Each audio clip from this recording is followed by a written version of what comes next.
Minha convidada de hoje construiu uma carreira sólida no mundo corporativo, com passagens duradouras pelo marketing de empresas como a Volkswagen.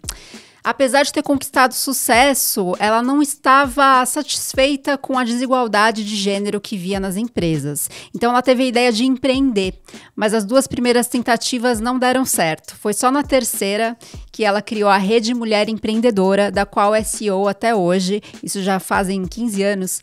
E ela também é CEO do Instituto Rede Mulher e apresentadora de 2 podcasts. Eu sou Isabela Lessa, apresentadora do programa A Ideia, em que eu converso com pessoas de diferentes áreas sobre suas trajetórias e seus negócios.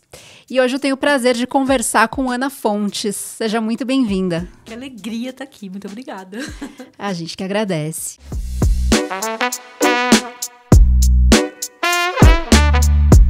Ana, eu quero voltar alguns passos atrás dessa introdução da Ana, que veio antes de tudo isso. Como que você cresceu? Onde você cresceu? Quais eram os seus sonhos antes de se tornar gente grande? Nossa, que bacana a gente voltar para essa fase da vida, né? Eu nasci no sertão de Alagoas, numa cidade que se chama Igreja Nova. Eu sou uma de 10 filhos que meus pais tiveram, seu Josina e Dona Maria. Eu fiquei lá, eu tinha até 4 anos de idade, quando eles migraram aqui para São Paulo em 1970, e 2 irmãos faleceram ainda pequenos lá mesmo em Alagoas, de coisas que na época, infelizmente, tinham cura, mas não tinha acesso, né? E nós viemos em 8 para São Paulo, eles escolheram Diadema, porque meu pai tinha uma irmã dele que morava lá, e aí eu cresci em Diadema. Então, dos 4 anos para frente, até os 26 anos, eu morei lá, quando eu casei. E Diadema, na época, era considerada uma das cidades mais violentas do Brasil. Infelizmente, até hoje, ainda tem a imagem da cidade mais violenta, mas não é mais, felizmente. E, assim, passei minha infância toda lá, estudei em escola pública, tinha muita, muita vontade de trabalhar numa grande empresa, porque esse era o sonho da minha geração, né? Trabalhar numa grande empresa, se aposentar nessa grande empresa, construir uma carreira e ter uma vida ali com o mínimo de solavancos, né? Quase igual às aspirações da geração Z de hoje. Nenhuma, né? Imagina pensar em se aposentar numa grande empresa. Para nós, isso era o sonho da minha geração. Era um sonho desde criança? Desde criança, era um sonho desde criança. E você tinha inspirações já nesse sentido? Eu tinha vizinhos, amigas dos meus pais, cujos filhos estavam trabalhando em grande empresa, mas eu, como criança, eu tinha uma coisa na minha cabeça que eu queria ser apresentadora do Jornal Nacional.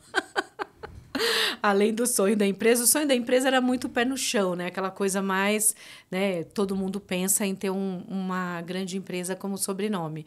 Mas eu olhava a TV e eu gostava muito daquela coisa da apresentação, do jornal. Eu lia muito. Eu era uma menina que vivia enfurnada nos livros depois que eu aprendi a ler livros bons. No começo eu lia fotonovela, que a geração Z não deve nem saber o que é. Explica para a geração Z que está nos ouvindo ou nos assistindo. Olha, a fotonovela era uma revista que contava uma historinha, mas não era como em quadrinhos, eram fotos mesmo, por isso que chamava fotonovela. E os personagens tinham aqueles balãozinhos falando lá a história, e eu adorava a fotonovela. Depois eu evoluí das fotonovelas e eu comecei a ler uns livros que chamava Bárbara, Sabrina e Bianca. Geração Z não faz a mínima ideia do que seja isso. Eram uns livros que tinham histórias de romance, eram sempre as mesmas histórias com nomes e personagens diferentes. Mas o que foi bom da fotonovela e desses livros é que eles me incentivaram a ler. Aí sim, eu fui buscar Clube do Livro, fui buscar aprender a ler outros tipos de livros, gostava muito, gosto até hoje de histórias de crime, detetives, lia vários, então abriu as portas, era meio estranho, mas abriu as portas. Tudo que a gente consome acaba servindo de uma forma ou outra, né? De referência, de porta de entrada para outras coisas. Mas quando é que foi que você decidiu, então, que ia seguir esse caminho de trabalhar em uma grande empresa e não fazer jornalismo e se tornar apresentadora do Jornal Nacional? A necessidade fez, assim, eu pensar no que era mais prático, né? Nós éramos em 8, meu pai e minha mãe 10. Minha mãe ainda trouxe um irmão dela mais novo também para morar junto com a gente. Nós éramos em 11. numa família para comer em 11 pessoas. Então, tudo era muito difícil, né? Então, todo mundo teve que trabalhar desde muito cedo. Trabalhos informais. Eu sou registrada com carteira de trabalho desde os 14 anos de idade. Porque naquela época, com 14 anos, era permitido. Hoje não é permitido mais, ainda bem, está corretíssimo. Mas eu era registrada e eu, antes de ser registrada, eu trabalhei no chão de fábrica, trabalhei ajudando as vizinhas, tipo, ir na venda comprar alguma coisa, limpar uma casa, ajudando, olhando, cuidando de crianças das vizinhas, nós fazíamos isso. E por que a gente fazia? Porque alimentar 11 pessoas e pagar conta de 11 pessoas era muito difícil. Então, todo mundo tinha que contribuir. E aí, o sonho de entrar no Jornal Nacional ficou para o lado. Eu falei, não, eu preciso, de fato, ter o sonho ou olhar para esse sonho mais pé no chão, que é trabalhar numa grande empresa, ter um bom emprego. Porque a visão nossa, na época, de sucesso para a família eram os filhos, né? Os pais normalmente vinham de uma situação bem difícil, aí os filhos estudavam, que era o meu caso e dos meus irmãos, e aí estudavam e depois conseguiam bons empregos, porque eram os bons empregos que iam garantir a nossa sobrevivência e a nossa vida. Então, a partir daí, eu comecei a olhar para bom emprego, mas eu não consegui o bom emprego no começo. Eu trabalhei chão de fábrica, lá em Diadema, numa fábrica que tinha brinquedos infláveis. Depois trabalhei numa empresa de aço, né, de conexões de aço. Aí eu trabalhei como auxiliar, né, de vendas, fazia documento, papel, arquivo. E aí só depois que eu entrei na faculdade que eu fui buscar a comunicação. Aí eu prestei para publicidade e passei em publicidade na época. Tinha alguma referência para você na publicidade? Você decidiu ali num ímpeto ou já era alguma área com a qual você tinha afinidade? Eu gosto muito de comunicação. Publicidade não deixa de ser também uma área de comunicação, né? Comunicação, jornalismo, publicidade. Eu até pensei em fazer secretariado executivo bilíngue, que era muito chique na época também.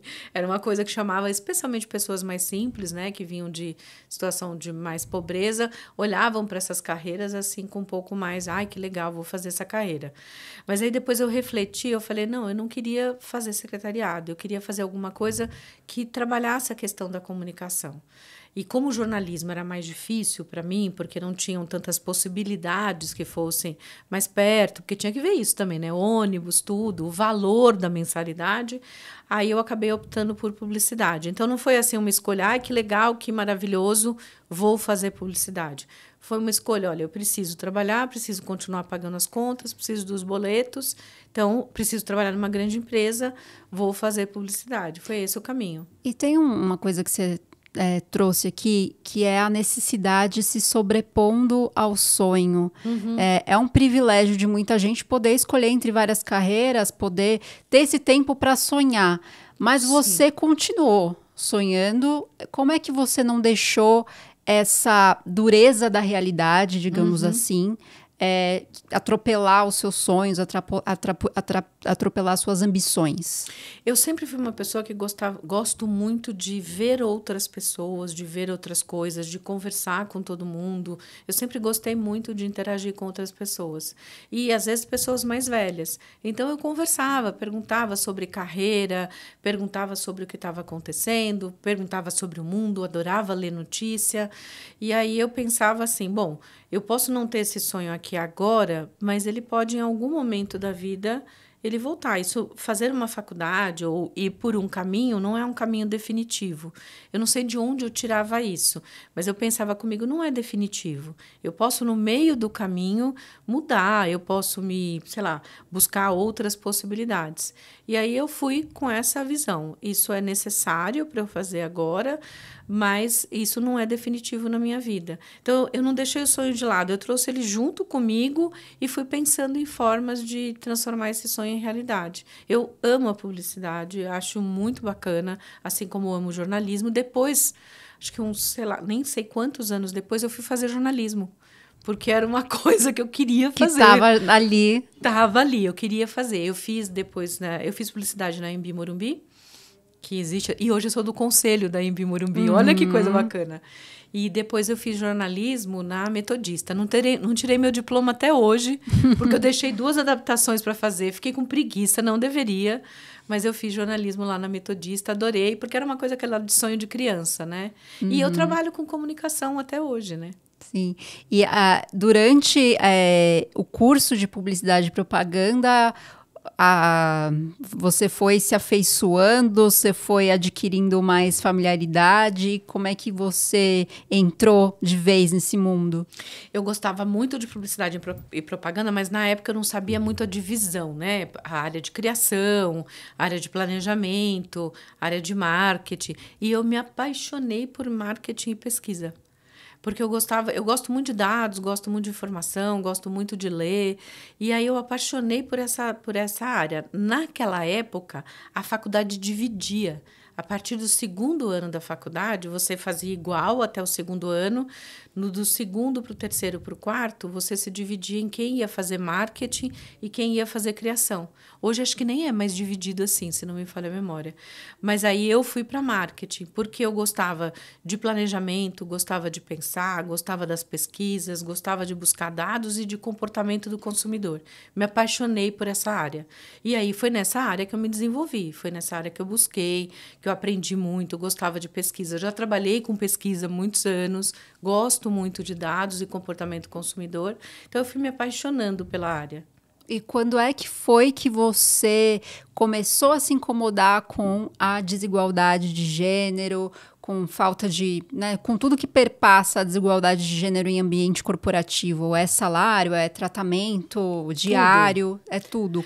Quando você tomou consciência disso? Tiveram algumas ocasiões assim que foram mais emblemáticas. É óbvio que no dia a dia tinha de tudo, desde eu ligar para um par meu. E como eu sou mulher, a voz de mulher, a secretária desse outro executivo pedia para eu colocar o chefe na linha. Porque na cabeça não podia imaginar que uma mulher pudesse ser chefe. E aí, assim, durante todas as oportunidades, as ocasiões, eu tinha que o tempo inteiro lutar contra essa coisa de que eu era a única ou era uma das únicas dentro desses ambientes.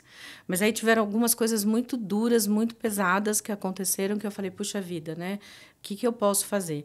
Eu tinha sempre na minha cabeça que eu vinha de uma situação de pobreza, que eu tinha estudado em escola pública, inglês para mim era sempre uma dificuldade, depois eu fui fazer um esforço enorme para estudar inglês, e também na época a faculdade, a Embi Morumbi, não era muito reconhecida. E aí eu fui tentando trabalhar essas, vamos dizer assim, dificuldades, né?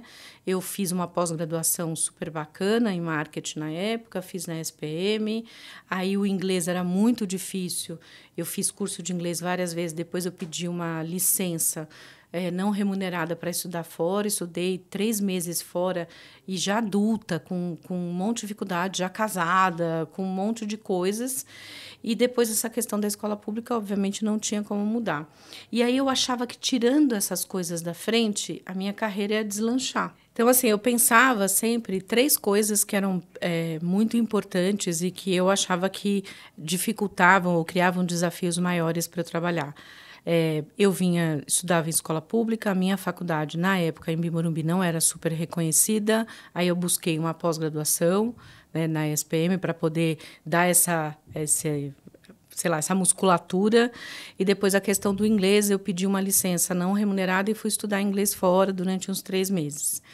Mas mesmo assim, mesmo tendo ticado essas questões, esses desafios, eu ainda percebia, mas eu não tinha muita clareza do que era, porque eu não tinha repertório na época, né? Eu não sabia o que era machismo, não sabia nada disso, mas eu sentia na pele essas dificuldades. E aí tinham dificuldades que eram, tipo, coisas muito práticas, né? Do dia a dia, dos colegas não me chamarem, por exemplo, para almoçar, né? Isso era uma coisa muito comum, infelizmente, às vezes eu ficava muito sentida.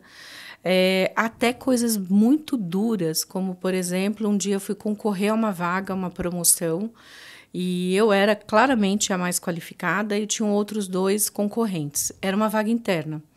E aí eu fui fazer a entrevista final com o diretor, junto com uma pessoa de RH, E esse diretor olhou para minha ficha e falou: nossa, sua ficha, seu currículo é perfeito, sua ficha é perfeita. Eu já tinha pós-graduação, inglês, já tinha resolvido tudo isso. Aí ele virou para mim com a maior tranquilidade do mundo e falou: pena que você é mulher. E eu, assim, como a gente está aqui, eu sentada assim, eu falei: gente, como é que eu respondo isso? E que ano que era isso? Você se lembra?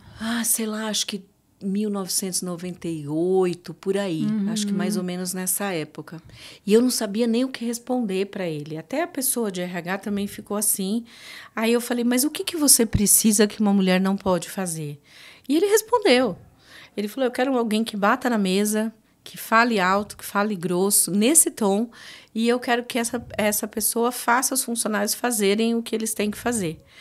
Ouvindo isso hoje, a gente deve pensar: gente, isso é surreal. Como é que uma pessoa conseguiu fazer isso, né? Falar isso. Mas naquela época isso era normal. Naturalizado. Né? Era naturalizado. Falado abertamente. Sim, o estilo de liderança que era valorizado era esse estilo agressivo, essa energia masculina que o pessoal fala, assim. E aí eu falei para ele: escuta, mas eu posso... Eu ainda tentei argumentar. Eu falei: eu posso... cumprir os mesmos objetivos sem bater na mesa, sem gritar e sendo quem eu sou. E aí, bom, terminamos a conversa, ele ia escolher e não me escolheu, obviamente. Ele escolheu um cara para essa função. E aí, esse momento e alguns outros momentos, eu falei: puxa vida, o fato de eu ser mulher me cria barreiras, me cria desafios aqui.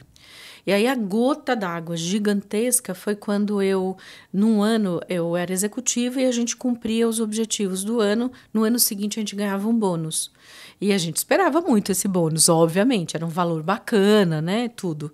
E aí, naquele ano, você tinha os objetivos, eram coisas muito práticas, matemáticas. E eu cumpri 130% do meu objetivo. Ou seja, eu tinha 100 para cumprir, eu cumpri 130 e recebi uma quantidade de dinheiro. Vamos chutar, eu não lembro quanto foi na época, R$50 mil. E estava super feliz. Na semana seguinte, conversando com outro colega meu da mesma área, ele cumpriu 100% do objetivo dele e ele ganhou R$80 mil. E aí, aquilo me desmontou de um jeito, assim, me deixou totalmente descoordenada. Porque eu falei assim: não é possível. Eu cumpri todos os objetivos, eu fiz tudo, eu fiz melhor do que outras pessoas e a outra... Por que eu estou ganhando menos? O que justifica? E você foi tirar satisfação? Foi, em todos os níveis. E ninguém sabia me dar uma resposta. As respostas eram sempre muito evasivas, não tinha resposta. E aí foi caindo a ficha, né, fui aprendendo, porque eu não tinha repertório. Eu falei assim: então a única justificativa é por eu ser mulher e por não ter as relações masculinas. Né? Os homens vivem em grupinhos, a tal broderagem masculina. Eu falei: gente, não é possível isso. E aí aquilo foi me minando, né? Fora todas as outras pequenas agressões diárias. E aí, em 2007, eu pedi demissão. Eu falei: eu queria alguma coisa que tivesse mais a ver com o meu propósito, eu queria fazer alguma coisa que mudasse um pouco a minha jornada. E eu amava a empresa, amava o que eu fazia, mas eu falei: não me pertence mais isso daqui. Teve alguém a quem você recorreu nesse período que foi mais difícil, antes de você pedir demissão, quando você estava vivenciando essas microagressões, quando você percebeu que tinha disparidade de salários e de bônus, enfim, tinha alguém com quem você conversava? Tinha uma mulher que participava do Comex dessa empresa, era uma mulher super mega poderosa, e aí eu trocava muita ideia com ela, né? E aí eu pedia conselhos, porque dentro da vice-presidência onde eu trabalhava, tinham 59 executivos. Ou melhor, tinham 60 executivos. Na época, eram 59 homens. E eu. Então, eu não tinha com quem trocar. Quando eu falava sobre isso com os homens, para eles, isso era bobagem da minha cabeça. E aí, quando eu troquei com essa mulher, eu troquei muito. Não vou mencionar o nome dela, porque eu não sei se ela quer que mencione. Ela foi muito importante para mim, porque ela me ajudou muito. Ela me deu clareza e ela me deu, assim, a questão de eu pensar que não necessariamente eu precisava ficar ali ou eu precisava aceitar essas agressões, né? Porque isso não deixava de ser uma agressão. Na época, eu não achava que era. Mas, no fim das contas, era uma agressão, né? E aí eu resolvi ir organizando a minha cabeça, porque eu estava nessa empresa há 18 anos, eu fui organizando a minha cabeça para sair. né? No último ano, eu fui pensando o que eu ia fazer, como é que eu ia me sustentar, o que eu ia pensar como o próximo passo de carreira, porque eu não tomei a decisão. As pessoas acham que eu tomei a decisão em dezembro e pedi demissão e fui sair. Não, eu fui maturando aquilo, Meses, pensando. Qual que era o seu plano depois de pedir demissão? Você tinha essa clareza? Não tinha total clareza. O que eu queria muito era sair para poder ter tempo para pensar. Porque quando você está num ambiente corporativo, às vezes você não tem tempo para pensar. Você não consegue ter assim momentos para você digerir, para você trocar ideia, para você olhar para outras perspectivas. Então, lá dentro eu não tinha isso. O que eu queria? Sair para poder enxergar o mundo fora, perceber o mundo através de outros olhares que não os meus, dentro de um setor, dentro de um segmento e vivendo intensamente aquele setor e aquele segmento. Então, a minha primeira ideia era sair sem definição clara de se eu ia empreender ou se eu ia para o ambiente corporativo de novo. O que eu queria era um tempo para respirar. Eu também considerei voltar para o ambiente corporativo, mas eu queria respirar um pouco. E aí foi muito curioso, quando eu saí, nos primeiros 2 meses foi horrível, porque eu comecei a viver um luto e comecei a me questionar.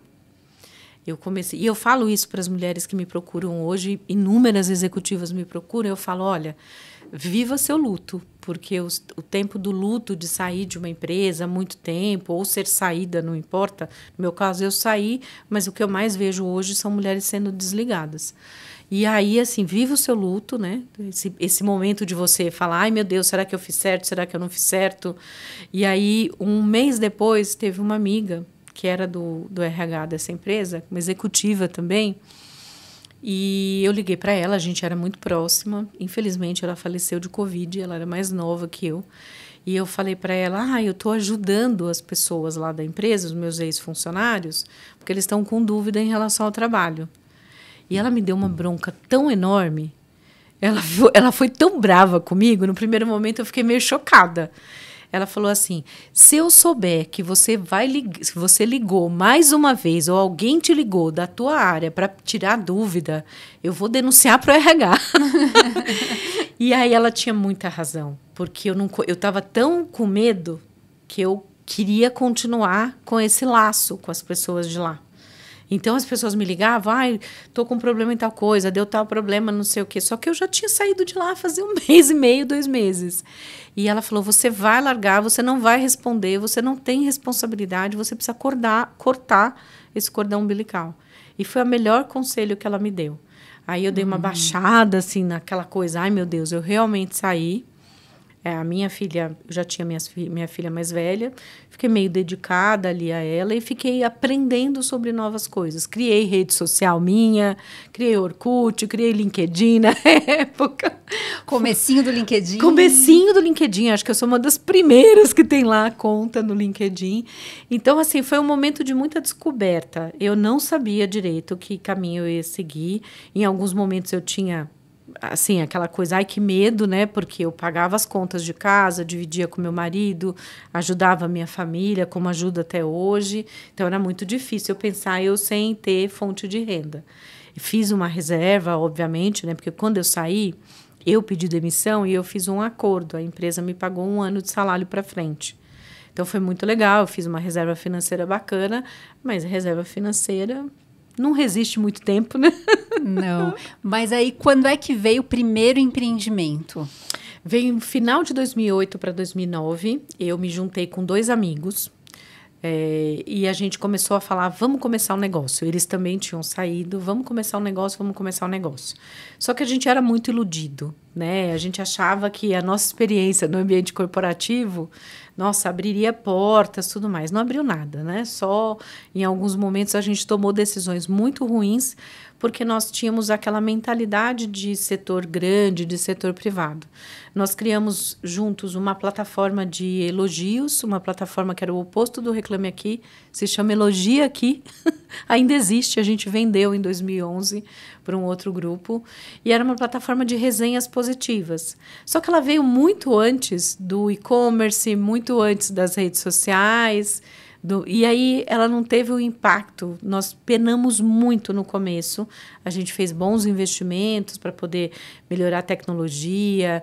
A gente não entendia de tecnologia. A gente se desentendeu como sócio. Não foi legal. E foi ali a primeira coisa, o primeiro choque e meu maior doutorado da vida em negócios. É isso que eu ia te perguntar, porque quem empreende, é difícil alguém que não tenha um fracasso na primeira tentativa, ou na segunda, ou na terceira, ou na quarta. Qual foi o principal aprendizado com essa primeira tentativa? Tem que ter modelo de negócio, é muito importante. A gente ficou muito concentrado em divulgar, em ter escritório. Eu brinco que baixou a síndrome do decorador na gente, né? Que é muito comum nos empreendedores. Eu quero ter um escritório bacana, uma mesa legal, quero ter puff colorido, e isso não era importante. Importante era a gente ter um negócio que tivesse modelo, que tivesse gente pagando. Então, pense nisso, gaste energia em pensar no modelo de negócios. Vocês caíram nessa febre que era muito das empresas de tecnologia, né? Escritórios bonitinhos. Tudo bacana, queria ter escritório igual ao do Google, era essa a bobagem. E aí a gente não se concentrou no mais importante, que era ter um negócio que fizesse a diferença na vida das pessoas, mas que tivesse dinheiro. Tinha que entrar dinheiro, tinha que ter um modelo de negócio. E aí a gente ficou batendo cabeça, e aí nossa amizade foi pro buraco, né? Porque negócio é uma das coisas mais difíceis para você conviver. A gente não tinha alinhado valores de vida, contratos, coisas. A gente fez tudo de forma muito amadora, né? E isso é muito importante falar. Né? Sociedade não é um casamento. Ela é uma... As pessoas falam... Parece um casamento. Eu falo, gente, é pior que casamento. Porque você tem uma super convivência com dinheiro envolvido e sem alinhamento de valores de vida. E isso foi muito duro para a gente. Acabou com a amizade, a gente acabou vendendo o negócio, as coisas não deram certo. E fora isso, a gente estava com um negócio que isso parece muito positivo, mas não é. À frente do tempo. Então, a gente tinha um negócio de resenhas positivas sem rede social e sem e-commerce. Então, não funcionava direito. E aí a gente tentou, bateu cabeça até não dar certo, e aí a gente vendeu a operação para uma outra empresa. Então, desse primeiro negócio, eu tiro essas lições. Fazer sociedade de uma forma estruturada, colocar tudo em contrato, pensar no modelo de negócio, esquecer essa coisa da decoração e trabalhar muito no que a gente chama hoje de MVP. O ambiente empreendedor naquela época era muito incipiente. Você não tinha ninguém falando de startup, você tinha gente falando... Você tinha o Sebrae, basicamente, na época, e poucas outras coisas. Então, a gente teve que aprender tudo muito na marra. E aí, mesmo tendo aprendido essas 3 lições, a segunda tentativa também não deu certo. Não. O que deu errado daquela vez? O negócio não era bacana. A gente tinha um coworking e aí foi paralelo. Nós tivemos os 2 negócios paralelos. O Elogia Aqui e o espaço de coworking. Um dos 10 primeiros coworkings do Brasil. Chamava My Job Space. Era com os mesmos sócios. Nós tivemos os negócios de forma paralela. E aí, o negócio de coworking é um negócio que não fazia muito sentido para a gente na época. Porque é um negócio de altíssima dedicação logística, ou seja, é um negócio como se você trabalhasse o que eu chamo de porta aberta. Então, é de segunda a sábado, você trabalha até 10 da noite, porque, na verdade, você tem que ter o espaço ali disponível para as pessoas. Era um negócio muito novo. As pessoas ficavam perguntando, mas o que eu faço aqui? Eu sento na mesa e pago? E a gente teve que fazer um trabalho. Nós nos juntamos, na época, aos outros espaços de coworking. Eu criei, inclusive, o grupo que existe até hoje. Eu não estou mais lá. O grupo dos donos de espaços de coworking, porque a gente tinha um trabalho de educação com as pessoas. E aí você tem que ter dinheiro para fazer educação. E aí a gente tinha um negócio começando, as contas batendo na porta, porque o coworking, diferente dos outros modelos, você tem um custo mensal altíssimo, que é o custo do aluguel, da estrutura de pessoal e de resolver questões. Eu brinco, gente, quem tem coworking não fique bravo comigo, que eu falo que ter coworking é ser síndico. Porque era isso, eu resolvia briga de internet, briga de cliente que não gostava da voz do outro, resolvia se o café estava mais fraco, estava mais forte. Eu já separei briga física de cliente dentro do nosso coworking. Briga física. O cliente voou em cima do outro porque não gostou de alguma coisa que falou. Então, assim, era um negócio que exigia muito emocionalmente, operacionalmente. Eu achei que não valia a pena, né? E acabei depois desfazendo do coworking. E aí a gente Foi o segundo negócio que não deu certo. E aí você teve a ideia de criar a Rede Mulher Empreendedora. Sim. Como foi esse processo de ter esse estalo? Como é que se deu? Levou muito tempo? Levou muito tempo. Na verdade, assim, enquanto eu tinha o Coworking e o Elogia aqui, eu me inscrevi para participar de um programa, eu, pessoa física, de um programa na época da GV aqui em São Paulo, que era um programa para mulheres que tinham pequenos negócios e era gratuito, era um programa social, onde você fazia um curso da GV de 3 meses, sexta e sábado, o dia inteiro, para aprender a fazer a gestão do seu negócio. Olha que coisa linda. Eu me inscrevi e esqueci disso. Passou uns meses, eu recebi a notícia de que eu tinha sido aprovada. E eu fiquei super feliz, tudo mais. Foi um dos motivos, inclusive, de confusão com os meus sócios. Ah, mas foi só você aprovada? Sim, foi só eu, fui eu que me inscrevi. E aí, no primeiro dia de aula, era muito bacana, imagina, eu nunca tinha entrado na GV. Então, eu estava super feliz. E aí, o coordenador do curso, os 2 coordenadores, que são meus amigos até hoje, falaram, olha, sintam-se felizes que vocês são as 35 privilegiadas que foram selecionadas para essa turma. E eu fiquei assim, nossa, que legal. Aí, eles falaram, nós tivemos mais de 1.500 inscrições. E aí, baixou uma coisa em mim. Eu falei, gente, tem um monte de mulher como eu passando a mesma dificuldade de fazer a gestão do negócio, batendo cabeça, porque eu conheci algumas durante o processo seletivo. E eu falei, e a gente está aprendendo tanta coisa aqui, porque imagina, sexta e sábado o dia inteiro. E aí, na segunda semana, nós já éramos amigas de infância, as 35, e aí eu fui conversar com os coordenadores, o professor Thales e a professora Maria José. E eu falei assim, olha, eu resolvi criar um blog, que eu chamei de Rede Mulher Empreendedora, não sei porquê, eu escrevi Rede Mulher Empreendedora. Saiu assim da sua cabeça? Saiu da cabeça, Rede Mulher Empreendedora. Eu procurei no Google, na época, tinha um negócio que chamava Google Trends. E escrevi empreendedorismo feminino, mulheres e negócios, dava traço, não tinha busca. Eu falei, gente, não tem busca. Aí eu procurei em inglês, tinha alguma coisa ou outra, mas aqui no Brasil não tinha nada. Aí eu falei, Rede Mulher Empreendedora. Aí tinha um blog, que era um blog laranjinha, que eu acho que chamava Blogger. E aí eu pedi para os professores, eu falei, eu vou escrever sobre o que eu aprendo aqui. Olha a jornalista baixando aí. É, olha só. Resgatando. Resgatando o sonho de jornalista. Não tinha pensado nisso, pensei agora. E aí eu chamei esse blog de Rede Mulher Empreendedora e eu comecei a escrever sobre o que eu aprendia nas aulas. E aí eu falei para eles, vocês podem mandar esse blog por e-mail, o link do blog, para as 1.500 que não passaram? E eles falaram, podemos. E eles mandaram. E eu fui escrevendo. Você acabou democratizando o curso. O curso deles. E eles não se opuseram. Não, eles falaram, não, Ana, a gente manda. Não posso dar os e-mails para você mandar, mas a gente manda. E aí eu mandei para eles o link do blog. E eu escrevia nesse blog à noite de final de semana. E eu escrevia uma vez por semana só. Você sabe que eu nunca procurei se esse blog ainda está lá? Um dia eu vou procurar. Fiquei curiosa também, vou procurar. Nem sei se existe mais. E aí eu comecei a escrever, só que a minha linguagem era uma linguagem muito do dia a dia de quem empreende. Então eu escrevia de um jeito muito simples. E aí eu fui escrevendo, fui fazendo o curso, fui respondendo os RSS que elas mandavam, as mensagens lá no blog. E aí passou, terminei o curso, me formei. Uns 2, 3 meses depois, quando eu fui contar lá, os assinantes do blog, tinha 100 mil assinantes. Eu falei, gente, isso é alguma coisa. 100 mil. E aí, no ano, acho que foi 2010 isso, acho que em 2011, se não me falha a memória, no final de 2010, surgiu o Facebook. Aí eu criei uma página, Rede Mulher Empreendedora. Aí virou uma loucura, porque elas podiam interagir. E aí elas começaram a conversar na página. Eu falei, mulheres, eu não tenho como responder vocês, eu sou uma pessoa para responder. Eu falei, vocês me ajudem aí a responder.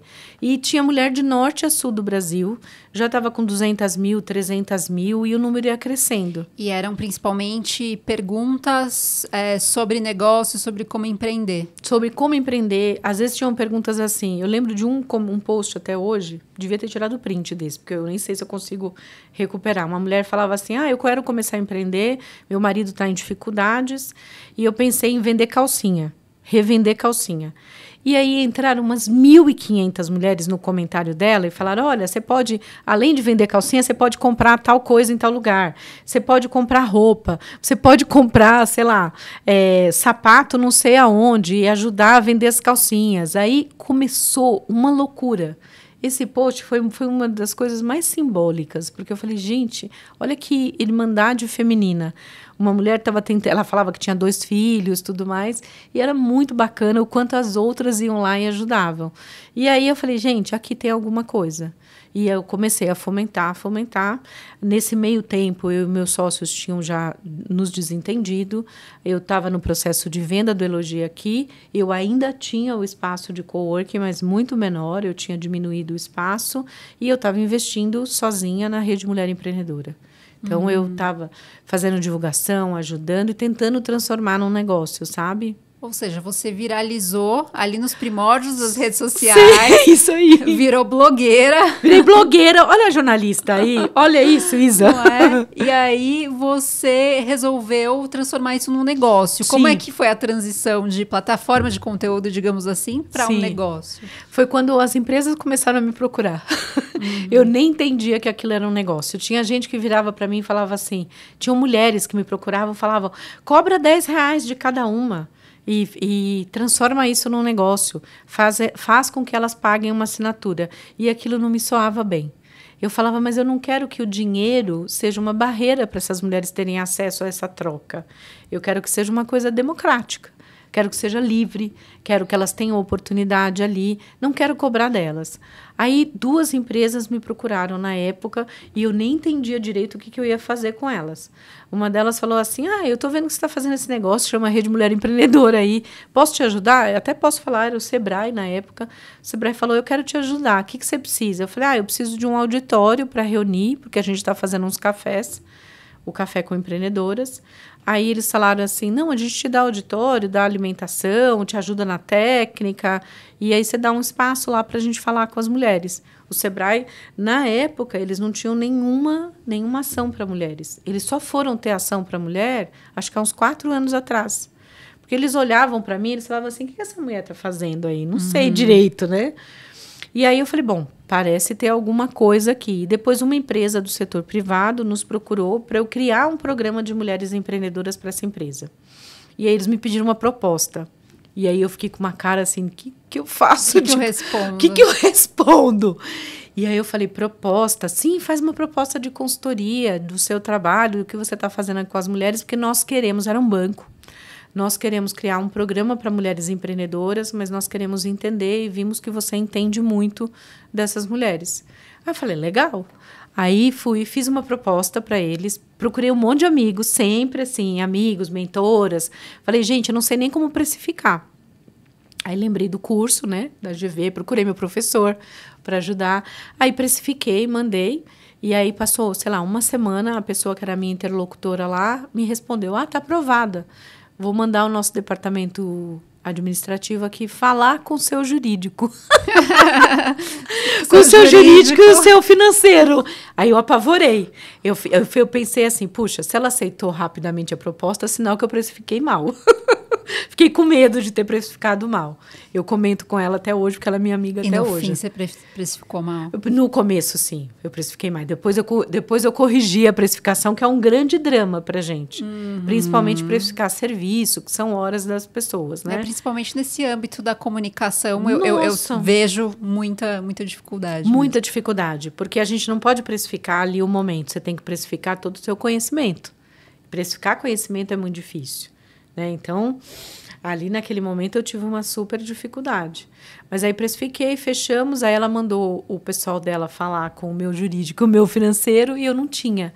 A minha estratégia na época, eu criei um e-mail genérico jurídico e um e-mail genérico financeiro, e todos caíam para mim. É o jeito.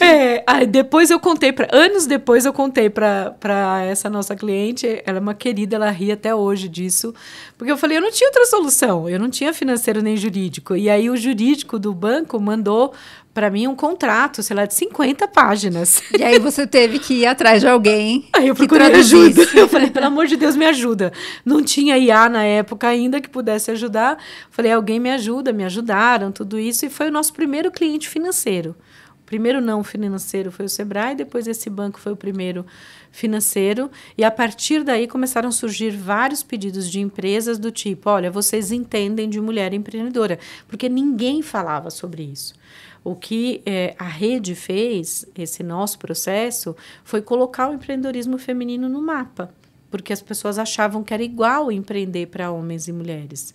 Então, nós colocamos o empreendedorismo feminino no mapa, sem cobrar das mulheres, fazendo com que elas tivessem acesso a conteúdo de qualidade, a educação, a mentoria, acesso à conexão entre elas, que é isso que a gente faz até hoje sem custo. E, com isso, a gente conseguiu, do outro lado, trazer as empresas que têm interesse nesse público, mas o interesse tem que ser genuíno. Nós já recusamos empresa que tem um interesse puramente comercial. Oportunista. Eu quero vender para suas mulheres. A gente fala, a gente não quer. O que você tem, além de querer vender, é genuíno. Tá tudo certo. Mas o que você quer oferecer para elas para ajudar essas mulheres? Nós trabalhamos aqui com educação, com mentoria, com acesso a recurso financeiro. Então, o que você pode fazer? Se você não sabe, a gente desenha para você. Mas não dá para querer usar as mulheres, a gente não faz isso, como ponto de venda, que a rede não é um ponto de venda para poder você conseguir falar com as empreendedoras. Você tem que entregar alguma coisa de valor para elas. E é isso que a gente faz hoje para mais de 30 marcas. A gente entrega para essas marcas empreendedoras, qualificação para elas, conexão para elas. Nós fazemos microdoações para as mulheres em situação de vulnerabilidade e a gente consegue fazer com isso com que as mulheres conquistem independência financeira. Porque a gente quer botar dinheiro na mesa delas e, com dinheiro na mesa, essas mulheres geram mais impacto social. E voltando só um pouquinho para trás, quando você ainda estava no universo corporativo antes de empreender, o que você aprendeu da cultura corporativa? Porque a gente falou da desigualdade de gênero, da parte ruim, mas teve alguma lição, algum aprendizado que daí se aplicou na sua carreira como empreendedora? Muitas lições. Assim, eu brinco muito que tem muita coisa ruim, mas tem muita coisa boa. Sobre governança, sobre processos, porque assim, normalmente o pequeno empreendedor não tem governança nenhuma, não organiza processos, e obviamente assim, você tem que medir isso para o tamanho do seu negócio, mas eu sempre pensei em como organizar melhor, quem faz cada coisa, papéis e responsabilidade, mesmo quando eu tinha 2 funcionários e hoje que eu tenho 55. Então, assim, eu sempre penso nessa parte de governança, de processos, como é que eu posso fazer melhor, como é que eu posso gerar mais impacto. E outra coisa, dentro da governança, é a parte que a gente chama tecnicamente de compliance, né? Eu sou uma das organizações, não são muitas, que tem área de compliance interna. Isso foi muito de ter adquirido essa experiência dentro do setor privado. Então, olhar para o compliance como sendo uma estratégia de negócio, olhar para os processos e para a governança como sendo uma estratégia de negócios e tentar, não estou falando que eu consigo 100%, tá? Eu não gosto nunca de glamourizar e nem de simplificar o ambiente empreendedor. E tentar, o máximo possível, não criar um ambiente tóxico dentro da minha organização. Não acho que é simples, porque a gente está lidando sempre com pessoas, mas a gente luta todos os dias para dar um ambiente bacana, para não ter um ambiente de pressão, do tipo, ai, meu Deus, se você não fizer isso, você vai ser demitido. Porque eu vivi isso minha vida inteira. E eu achava horroroso você viver o tempo inteiro sob pressão. A gente tenta não fazer isso na rede, na rede, no instituto, e a gente tenta fazer com que as pessoas se sintam bem ali. Obviamente não é a Disney, não é um espaço super, todo mundo é lindo. Eu brinco com alguns funcionários quando estão começando a trabalhar lá, que ficam um pouco decepcionados, que tem que fazer planilha de Excel, tem que fazer PowerPoint. Eles falam, eu achei que só ia ficar todos os dias, toda hora lá em contato com as mulheres. Eu falei, não, você também vai fazer isso, mas a gente também tem entregas que são de governança e de processos que precisam ser feitas. E aquele cara que quase te selecionou lá atrás, mas não te selecionou porque você era mulher, falou aquilo, né, de quero alguém que bata na mesa, que seja enérgico. Muitas mulheres que chegam a lugares de liderança, não sei tanto hoje, mas né, ao longo dos tempos, Sim. assim, acabaram adotando esse estilo de liderança masculino no mau sentido. Você caiu, de certa forma, em algum momento da sua carreira nessa, ou você manteve sempre fiel ao que você acreditava que, né, deveria ser uma liderança mais empática, mais humana? Impossível não cair. Eu caí e fiquei muito tempo mimetizando o modelo de liderança dos meus colegas, porque eu não via outras mulheres. Então, eu aprendi... Era uma coisa muito doida. Eu falava mais alto, falava palavrão, coisa que eu não... E eu vivia dentro da área de vendas e marketing. Então, assim, eu achava que aquilo era o modelo. Falar mais alto, ser mais agressiva, interromper. E uma coisa que era uma coisa visual também. Eu usava só terninho. Quando eu pedi demissão, uma das coisas que eu cheguei em casa, olhei meu guarda-roupa. Eu tinha 18 terninhos, das mais diversas cores, modelos muito parecidos. E assim, eu usava o cabelo alisado, eu tinha os terninhos, usava sapatos mais fechadinhos, quadrados, e tinha um modelo, que era, na verdade, imitando o modelo deles. Porque eu achava na minha cabeça, e era o que era possível, para sobreviver, eu tinha que estar naquele modelo. Senão eu não poderia fazer parte. E eu vi inúmeras situações de outras mulheres em outras áreas, e até mulheres que não eram executivas, mas que eram analistas, tudo mais, sendo faladas ou sendo comentadas por conta da vestimenta. Visualizei, acompanhei, vi inúmeras situações. Então, o que eu fazia? A minha vestimenta não pode chamar atenção, eu tenho que ser igual a eles. Eles se vestem de terno azul, preto, então eu vestia os terninhos. Eu alisava o cabelo, eu estava sempre muito sóbria, eu tinha um tom de voz mais firme para poder me impor diante dos outros homens. Só que você vai fazendo isso, como não é você, isso vai te consumindo. Chega uma hora que fica insustentável. Insustentável. Em que momento que você percebeu isso? Ou alguém te deu um toque ou você mesma falou, putz, não dá mais? Eu mesma percebia que era um esforço. Quase todos os finais de dia, quando eu voltava para casa, às vezes à noite, às vezes eu tinha crise de choro, né? De cansaço de fazer esse papel. Porque, na verdade, você fazia um papel ali. De estar o tempo inteiro. Eu lembro que uma vez eu recebi um feedback horroroso. Na época, eu fiquei sem saber o que fazer. Eu recebi um feedback de que eu era muito simpática. Era um negócio horroroso. Eu recebi. E aquilo era assim, um feedback ruim. Você precisa parar de ser simpática. Você precisa parar de ser legal. Um bom chefe não é um chefe legal. Um bom chefe é um chefe ríspido. É um chefe com postura de chefe. E o feedback na época do meu chefe direto foi: você precisa melhorar essa sua postura, você precisa deixar de ser legal, você precisa deixar de ficar sempre no meio dos seus funcionários, porque eu estava sempre com os meus colaboradores, com os funcionários. Eu almoçava, às vezes, com eles, porque eu não era chamada para almoçar com os executivos também. Mas, assim, eu gostava muito da convivência. E, assim, para mim, foi um feedback que me desmontou tanto que eu fiquei assim na frente do meu chefe. Ele falou: você é muito legal. Você fala muito, você é muito expansiva, você tem que segurar um pouco a onda, você tem que ser mais dura. Foi esse o feedback. E, na época, eu fiquei me martirizando e tentei mudar para não ser mais legal, para ser mais dura e para não ser muito falante, porque ele falou que eu era muito falante. Daí, hoje você concilia um pouco o ser legal com um pouco de... Não sei nem a palavra, assim. Você dosa de alguma forma ou você voltou a ser quem você era antes dele te dar esse feedback? Eu sou quem eu sou de verdade, entendeu? Eu não consigo ser... Eu não sei ser agressiva. Eu tenho muita dificuldade de ser agressiva. Assim, eu acho muito horrível você ser desrespeitoso com a outra pessoa ou você fazer o que muita gente chama nas redes sociais, que é sincericídio, né? Eu acho isso horrível, as pessoas serem grosseiras com as outras pessoas e colocar isso de um embaixo de um manto de, eu sou sincera. Não, se você é sincera agredindo uma outra pessoa, desculpa, a sua sinceridade está servindo para quem, né? Tanto é que hoje as soft skills, as empresas, as corporações têm isso em alta conta, Sim, né? sim. Vem mudando, né? Não só para o Sim. lado das mulheres, inclusive dos homens, Dos né? Assim, homens. uma liderança mais vulnerável, mais empática. Mas estar junto.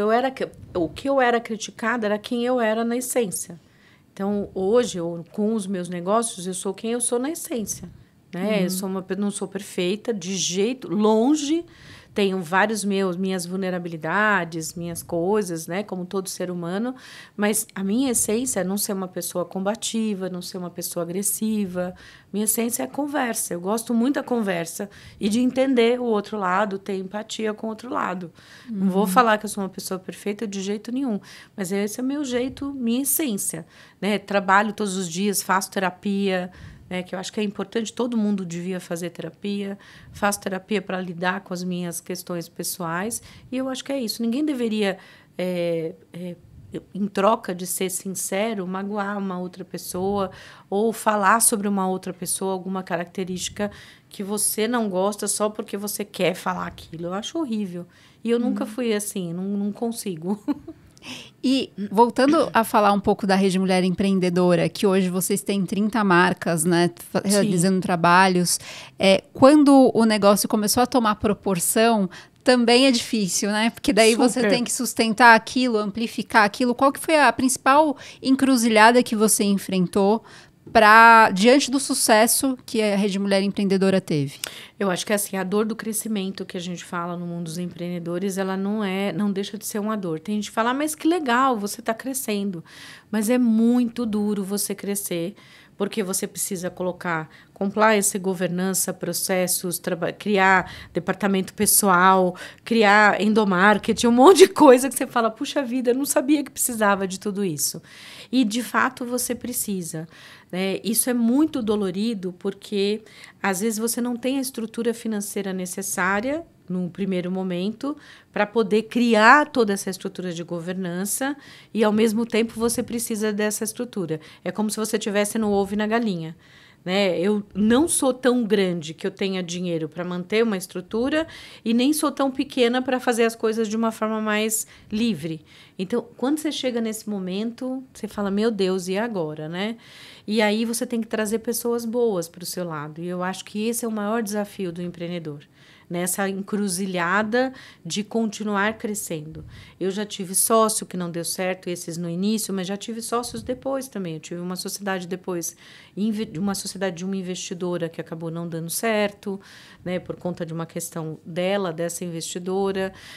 Eu quero trazer sempre pessoas boas para o meu lado, porque eu acho que o negócio só cresce e só consegue ser sustentável se você tem pessoas boas. Hoje, felizmente, posso dizer de boca cheia assim, que eu tenho uma equipe muito bacana, que eu tenho 2 pessoas que são o meu braço direito e um time de liderança lá de 4 ou 5 pessoas que tocam a rede.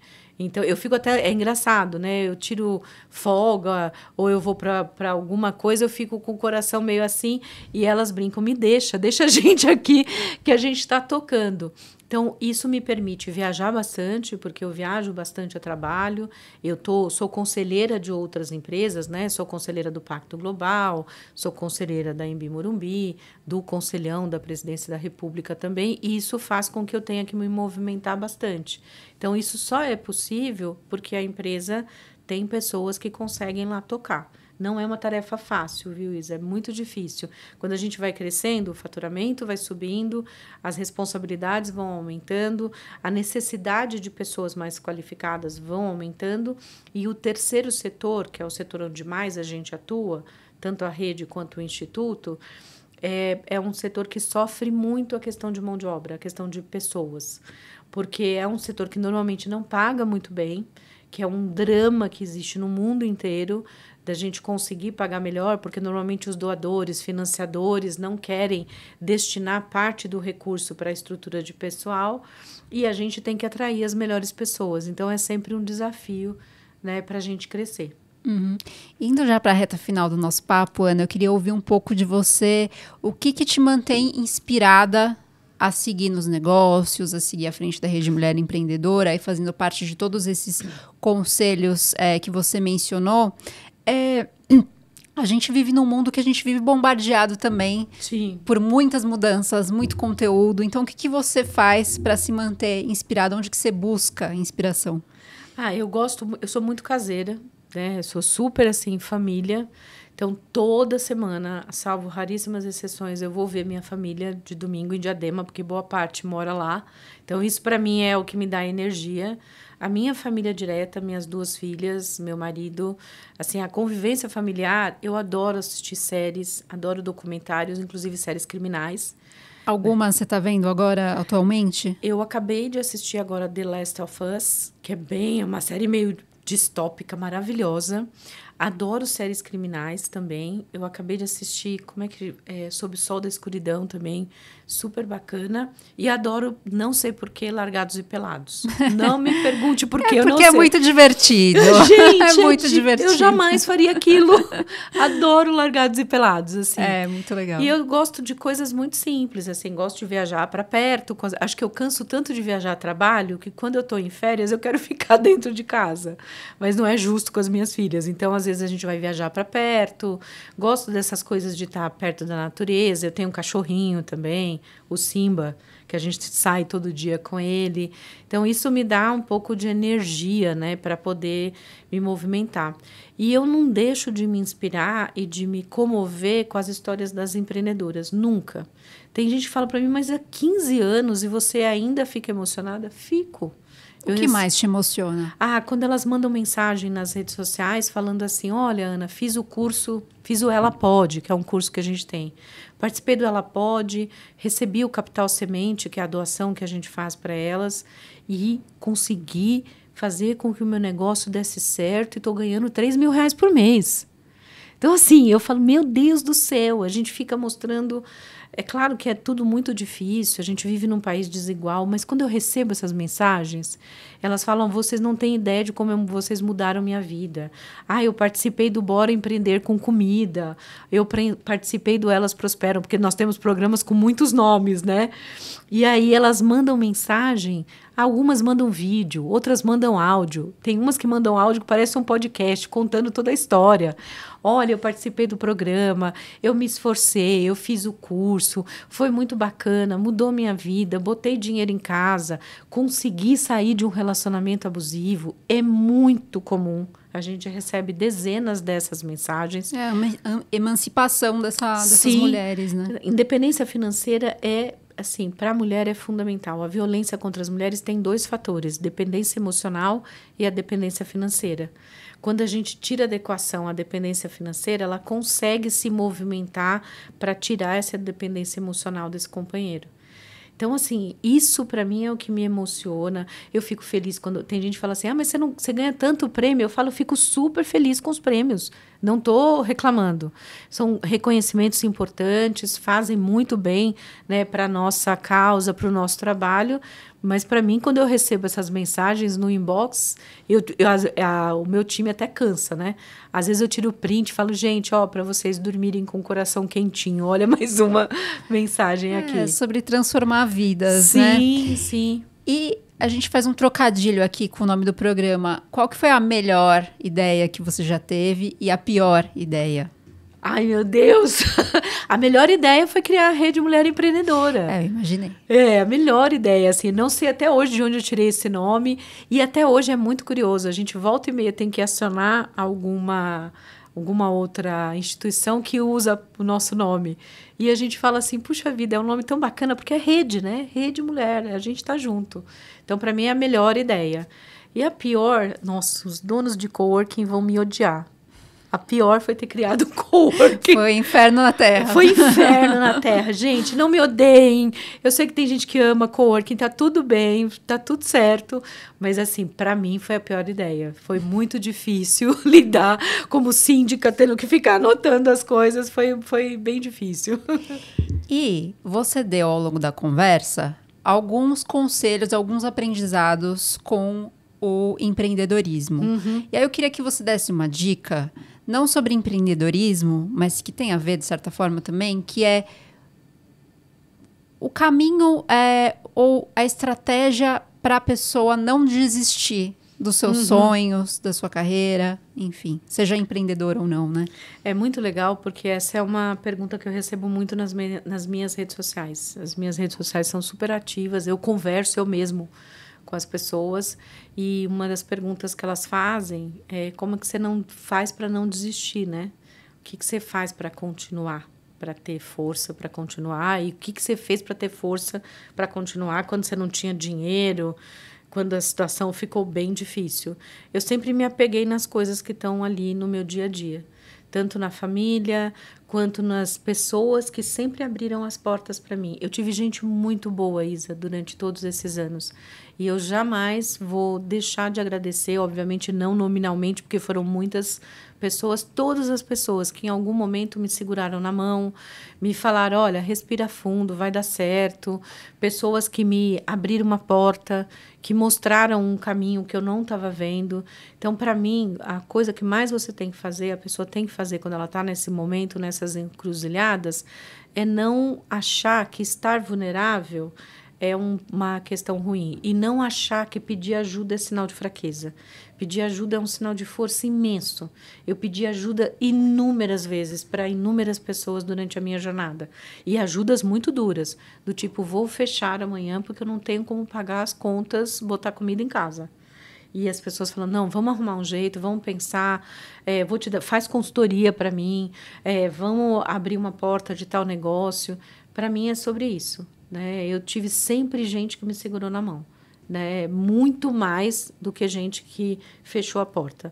Eu vou ser eternamente grata a essas pessoas que foram muito, muito bacanas, muito humanas e tiveram muita empatia comigo. Ana, muito obrigada por ter vindo aqui ao Ideia. Foi um prazer conversar com você. Adorei demais esse papo. Acho que um dos mais bacanas que eu já fiz. Ai, que ótimo. Adorei também. Até a próxima. Até a próxima.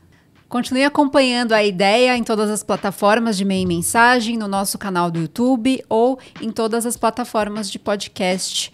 Os episódios são gravados no estúdio do Content Club em São Paulo. Até!